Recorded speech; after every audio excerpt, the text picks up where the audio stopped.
바로 용산 대통령실 취재기자 연결해서 분위기 살펴보겠습니다. 김태영 기자가 연결돼 있습니다.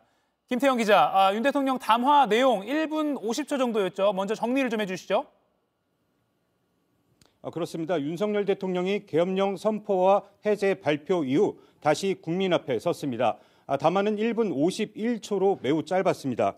윤 대통령은 이번 비상계엄 선포는 국정 최고 책임자인 대통령으로서 절박함에서 비롯됐다며 하지만 그 과정에서 국민께 불안과 불편을 끼쳐드렸다. 매우 송구스럽게 생각한다며 많이 놀라셨을 국민 여러분께 진심으로 사과드린다고 말했습니다.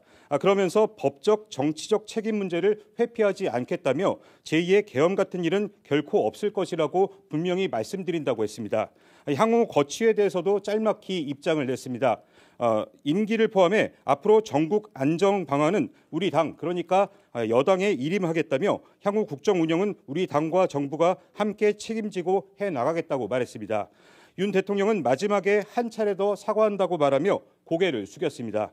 윤 대통령이 담화를 읽은 곳인 대통령실 브리핑룸엔 지난 두 차례 담화와 마찬가지로 출입 기자단은 들어가지 못했습니다. 네, 기자단 출입 없이 대통령이 혼자 카메라 앞에 선 그런 형식으로 계엄령 발표 당시처럼 그렇게 됐군요. 전격적으로 오늘 오전 10시에 어제 공지가 미리 있었던 것도 아니고요. 오늘 오전에 공지를 해서 한 1시간 정도 뒤에 바로 대국민 담화가 이루어졌습니다. 이렇게 전격적으로 사과를 하게 된 이유는 뭘까요? 네, 오늘 오후 5시 국회 본회의장에서 윤 대통령에 대한 탄핵안 표결이 예정돼 있습니다. 일단은 탄핵안이 가결되는 것부터 막아야겠다는 생각이 컸을 것으로 예상이 되고 있습니다. 그러기 위해선 혼란을 일으킨 데 대한 최소한의 사과를 통해 국민적 분노를 가라앉힐 필요가 있다고 판단한 것으로 보입니다.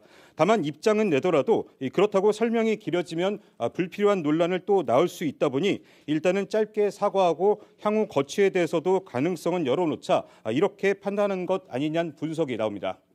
네, 오늘 오전부터 국민의힘은 의원총회를 열고 있는데 오늘 대통령의 사과, 탄핵안 부결에 영향을 줄까요?